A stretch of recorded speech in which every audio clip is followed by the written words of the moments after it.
नमस्कार और एक बार फिर से आपका स्वागत है हमारे इस YouTube चैनल में। आशा करते हैं कि आप सभी स्वस्थ होंगे और हमारी ये पाइथन की सीरीज़ आपको अच्छे से समझ में आ रही होगी। बढ़ते हैं आज के अपने इस लेक्चर की तरफ। तो आज के इस लेक्चर में हम देखने वाले हैं वो 4 तरीके जिनके द्वारा आप अपने पाइथन प्रोग्राम को रन करा सकते हैं।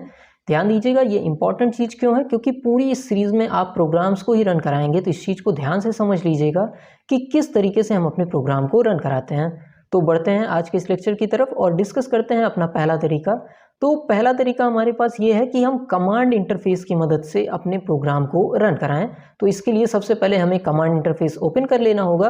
तो हम सबसे पहले रन को ओपन करेंगे और उसमें टाइप करेंगे cmd, जैसा कि आप स्क्रीन पे देख रहे हैं। यहाँ पर cmd टाइप हुआ है और जैसे ही आप ओके दबाएंगे कुछ इस तरीके का इंटरफेस आपके सामने खुल के चला आएगा। अब यहाँ पर सबसे पहली चीज़ आपको पाइथन को एक्टिवेट करना पड़ेगा। उसके लिए आपको लिखना पड़ेगा पाइथन, और जैसे ही आप पाइथन लिख के इंटर दबाएंगे कुछ इस तरीके का मैसेज आपके सामने खुलकर आ जाएगा। अगर ऐसा मैसेज पॉपअप नहीं होता है तो इसको आप समझ लीजिएगा कि आपके सिस्टम में पाइथन सही से इंस्टॉल नहीं है। तो हमने एक वीडियो बनाई है पिछले लेक्चर में, आपने देखा ही होगा। उस तरीके से आप पाइथन को इंस्टॉल कर सकते हैं अपने सिस्टम में। अगर वो वीडियो आपने न देखी हो तो पहले आप उस वीडियो को देख लीजिए, डिस्क्रिप्शन में आपको लिंक मिल जाएगी। उससे अपने सिस्टम में पाइथन को इंस्टॉल कर लीजिए ताकि आगे की चीज़ें आपके सिस्टम में वर्क करें। बिना पाइथन सही से इंस्टॉल हुए आगे का कोई भी फंक्शन, मतलब ये लेक्चर आपके किसी भी काम का नहीं होने वाला है। तो सबसे पहले उस लेक्चर को कंप्लीट करिए, अपने सिस्टम में पाइथन को सही से इंस्टॉल करिए, तब इस लेक्चर को कंटिन्यू आप कर सकते हैं।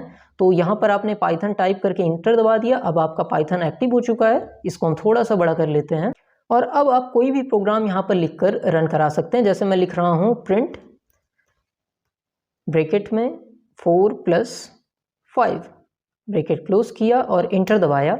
ये हमारा जुड़ के 9 आ गया। ठीक है, इस तरीके से कुछ पाइथन के प्रोग्राम्स आप रन करा सकते हैं यहाँ पर कमांड लाइन की इंटरफेस की मदद से। और एक चीज़ और ध्यान दीजिएगा, यहाँ पर क्या चीज़ें कैसे काम कर रही हैं, जैसे प्रिंट ही मैंने क्यों लिखा या ब्रैकेट मैंने क्यों लगाया, ऐसा इस सब चीज़ पे जोर मत दीजिएगा, क्योंकि अभी हम देख रहे हैं कहाँ कहाँ पर हम अपने प्रोग्राम्स को रन करा सकते हैं। आगे के लेक्चर में हम प्रोग्राम्स भी बनाना सीखेंगे। तो ये सबसे पहली जगह है जहाँ पर आप अपने प्रोग्राम को रन करा सकते हैं। इसको हम क्लोज कर रहे हैं। और अगर बात करें हम दूसरी जगह की जहाँ पर हम अपने प्रोग्राम को रन करा सकते हैं, तो वो हमें पाइथन के साथ ही मिलती है, पाइथन कमांड लाइन। जैसे आप अपने स्टार्ट मेनू में जाके पाइथन को सर्च करेंगे तो आपको एक ऑप्शन मिल जाएगा पाइथन 3.11 64 बिट। अब हो सकता है आप ये वीडियो बाद में देख रहे हो और पाइथन का कोई और वर्जन आपने इंस्टॉल किया हो, तो यहाँ पर 3.11 की जगह कोई और गिनती आपको मिल जाएगी। पर ओपन आपको यही ऑप्शन करना है, पाइथन 3.11 64 बिट, या इससे मिलता जुलता आपको जो वर्जन इंस्टॉल किया होगा उससे रिलेटेड ऑप्शन होगा।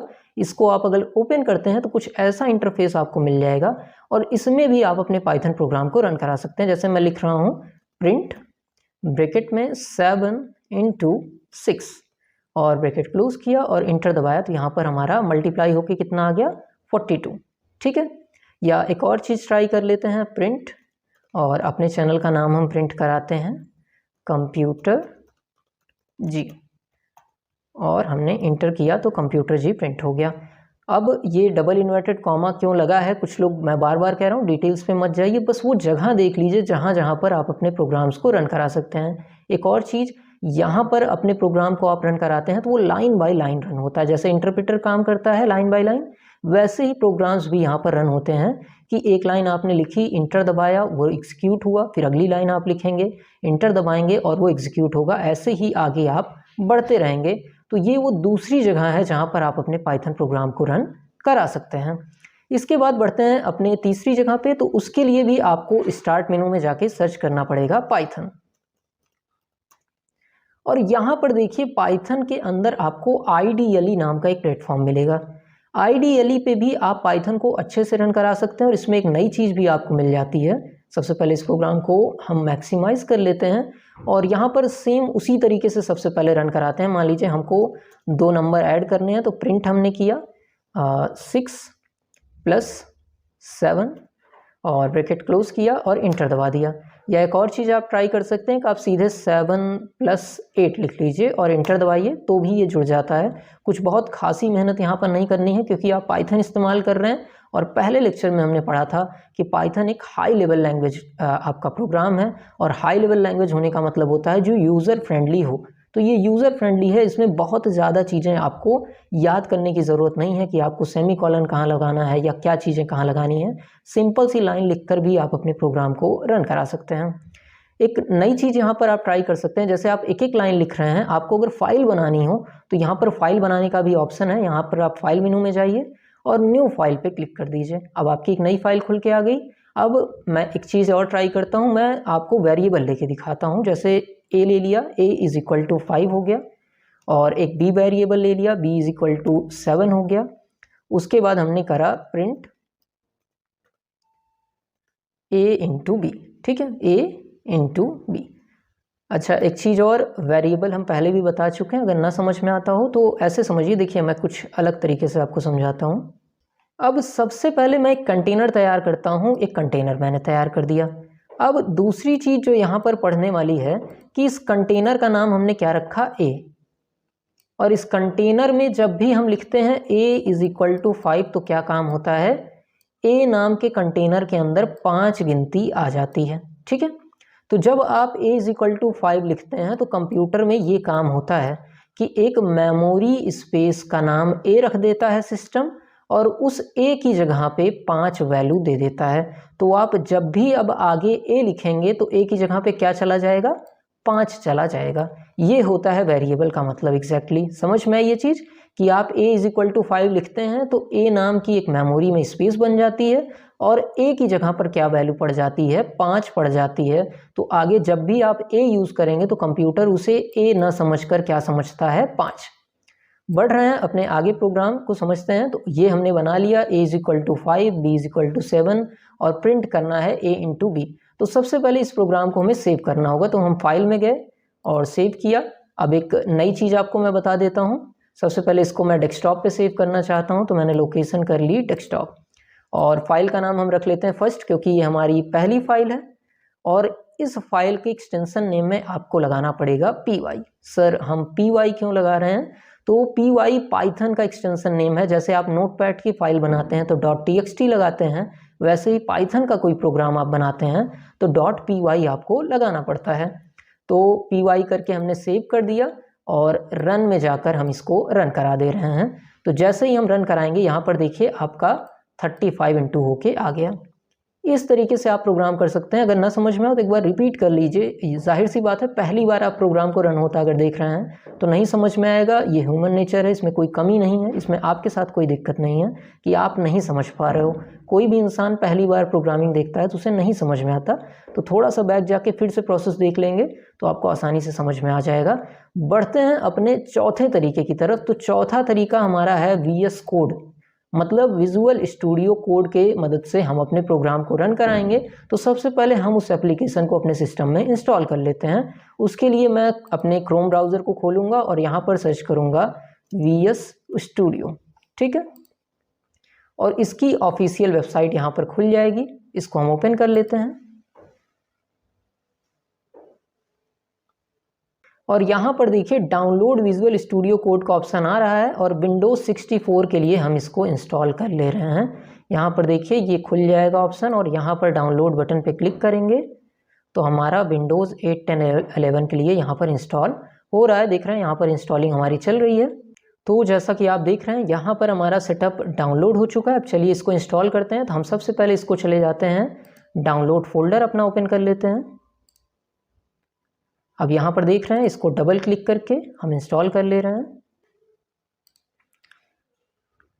अब यहाँ पर आई एक्सेप्ट करना है, नेक्स्ट पे क्लिक करना है, नेक्स्ट करना है, और क्रिएट डेस्कटॉप आइकन पे आप क्लिक कर दीजिएगा अगर डेस्कटॉप पे आप शॉर्टकट बनाना चाहते हैं। और ये इंस्टॉलेशन प्रोसेस हमारी शुरू हो चुकी है,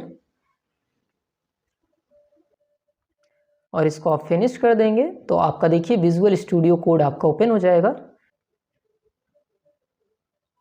कुछ इस तरीके का इंटरफेस आपको सामने मिलेगा, और बहुत से लोग गलती क्या करेंगे कि इसी पे रन कराने की कोशिश करेंगे तो काम आपका नहीं बनेगा। ऐसा इसलिए होगा कि अभी तक इसमें पाइथन का एक्सटेंशन आपका इंस्टॉल नहीं है। तो यहाँ पर आपको जाकर सर्च करना है पाइथन, ठीक है। पाइथन सर्च करके आप इंटर दबाएंगे तो आपका यहाँ पर पाइथन ऑप्शन आ जाएगा। इसको आप ओपन कर लीजिए और इंस्टॉल पे क्लिक कर देंगे तो ये पाइथन एक्सटेंशन हमारा यहाँ पर इंस्टॉल होने लगेगा। देखिए यहाँ पर हमारा पाइथन एक्सटेंशन जो हमारा है वो इंस्टॉल हो चुका है। अब सबसे पहले आपको एक काम करना है कि आपको सबसे पहले अपना ये इंटरफेस बंद करके रिस्टार्ट करना होगा ताकि चीज़ें अपनी जगह पर सेट हो जाएं। तो हम इसको क्लोज़ कर दे रहे हैं, इस चीज़ को भी बंद कर दे रहे हैं और यहाँ पर विजुअल स्टूडियो को हम फिर से ओपन कर ले रहे हैं। अब चलिए यहाँ पर किस तरीके से हम पाइथन की फ़ाइल बनाते हैं। सबसे पहले आपको फाइल में जाना है, न्यू फाइल पे क्लिक करना है, एक नई फाइल आपके सामने खुल कर आ जाएगी। फाइल का नाम पूछ रहा है तो हम डेमो नाम इंटर कर देते हैं, डेमो, और .py लगा देते हैं ताकि ये पाइथन के फॉर्म में ही सेव हो।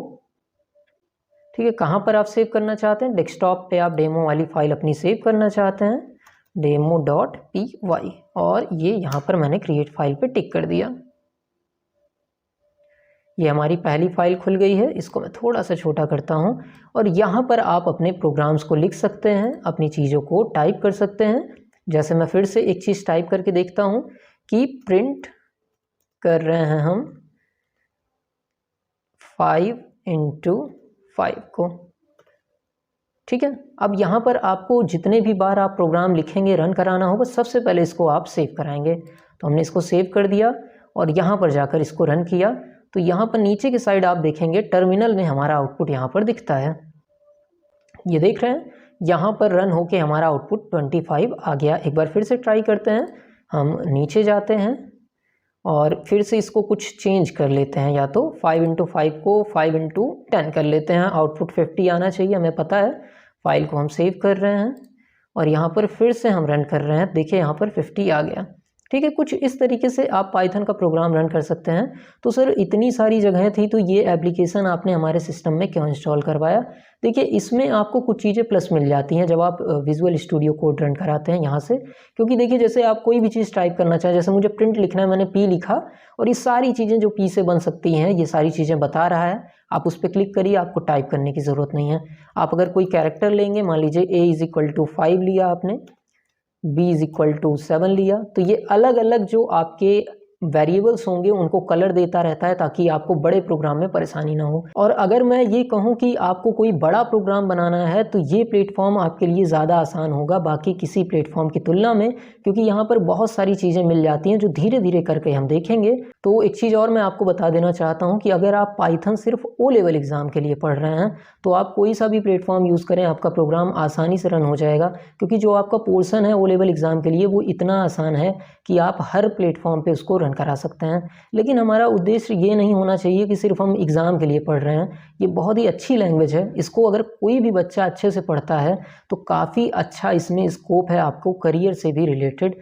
तो कोशिश करिएगा इसको एडवांस लेवल पे ही पढ़िए, इसलिए हमने इसको इंस्टॉल कराया है ताकि हम आपको और भी चीज़ें पढ़ा सकें जो एग्ज़ाम के अलावा भी और भी क्षेत्रों में आपके काम में आ सकें। तो ये कुछ तरीके थे जिनके द्वारा हम अपने पाइथन प्रोग्राम को रन करा सकते हैं। अगर ये लेक्चर आपको समझ में आया हो, हमारी मेहनत आपको दिखती हो, तो वीडियो को लाइक कर लीजिएगा, चैनल को सब्सक्राइब कर लीजिएगा। और इसमें कुछ PDF जैसा तो हम आपको दे नहीं सकते, तो यहाँ पर कोई भी PDF आज इस लेक्चर में आपको नहीं मिलेगी, क्योंकि सारी चीज़ें देखिए प्रैक्टिकल ही थी। वीडियो देख लिए होंगे तो समझ में भी आ गया होगा। मिलते हैं अगले लेक्चर में और देखते हैं कुछ नई चीज़ें। धन्यवाद।